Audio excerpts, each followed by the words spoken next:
This video is brought to you by Ageless Geeks.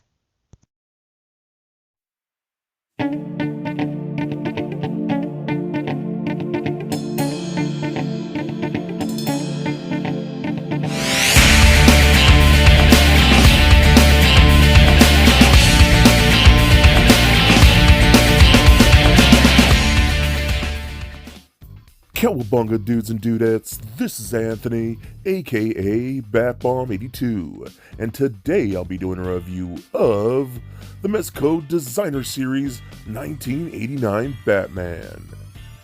Now, taking a look at the front, we can see that the figure is showcased in a window box packaging, with the 89 Batman logo at the bottom.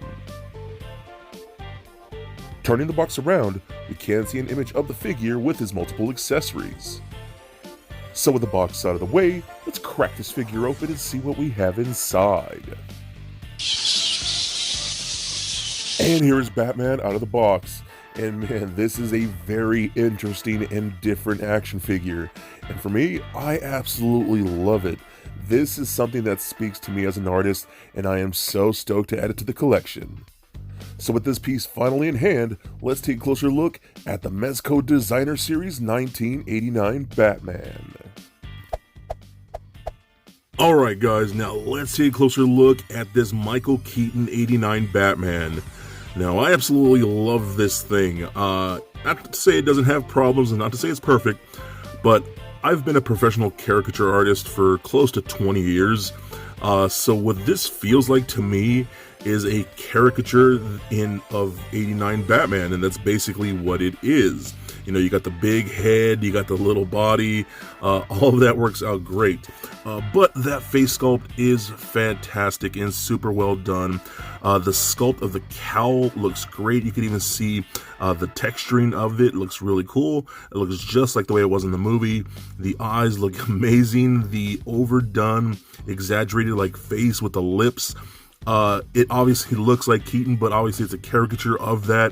And I think it looks cool, dude. I really dig this. This isn't going to be for everybody. This is going to be for weirdos like me who just love goofy stuff like this, because this is definitely a goofy figure, and I think it's actually very well executed. We got the 89 logo like that on the chest. The suit, all that looks really cool. Again, you can really see the texturing throughout the entire suit. You got that awesome gold belt. I like even like the folds that you can see amongst his like wrists and arms and things like that. Those little gauntlets right there, the line work in the hands, all looks good. Look at his crotch right here. The boots look fantastic. Again, very much like the 89 look. Just looks so cool, dude. The tread on the feet look fantastic. No peg holes, if you might notice. You can move the cape over. I can see some bat butt back there. That's where you see the trademarks and things like that. But man, they really took that 89 design and really made it look awesome. We got this really nice big cape right here. It's almost like a leather-like material. It will note that there is a bendy wire in there, so you can pose that around and do some cool stuff like that. And you'll see some pictures later on where I have the cape a little more posed around, but it's really cool. You could even bring it like over the shoulders and have that kind of pose, which is pretty awesome. So I love that. This came out really cool, dude. I really like it. It's not for everyone, but I think if you're into this kind of goofy stuff like this, I think this guy's totally worth picking up. Okay, so now let's talk his accessories. So we do get interchangeable hands. We do get a gripping hand for the batarang, things like that. We also do get gripping hands for his grapnel gun. We get 2 of those. Then we do get standard closed-fisted hands. But of course, we do get the batarang that can be held in there like that. You can just kind of slip it through the fingers, and I think that looks really good. If my camera decides to focus, there we go. So you can see that a little better. So that works out really nice. We also do get his grapnel gun, so we can put that in there. Let me get that nice and snug. See how that looks. So I think that works out really good too. And again, it's exactly what you would expect for the 89 Batman. I love the gold on the actual hook. I think that looks great.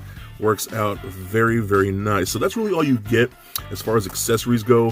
One thing I will say, I kind of wish they did come with, I wish it came with a stand. I think that would have been really cool. I mean, but you don't really have a whole ton of problems with this standing, and you'll see why when I get to the articulation. So that's kind of one thing I do wish it had. I wish it had some type of base we could stand this on, or maybe a little mini dio or something like that. That would have been really cool. Alright, now let's talk his articulation.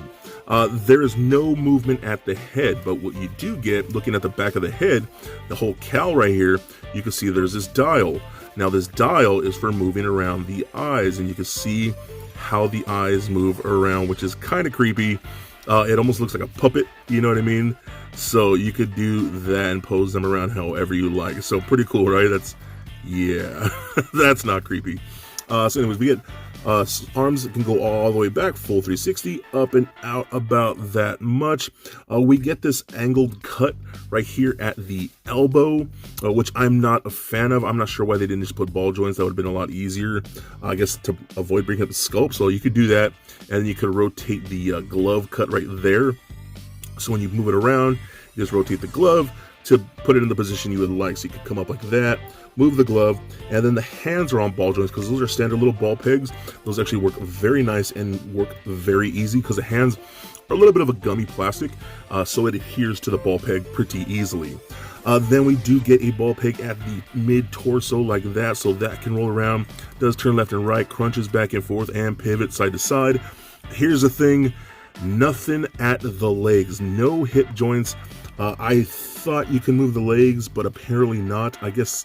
And nothing at the knees. I guess that's for stability. Since this is such a top-heavy figure with that big head, there's nothing at the legs. With the exception of the ankles, there's some ball joints. You can rotate up and down a tiny bit, a very little bit of an ankle rocker, but that's it.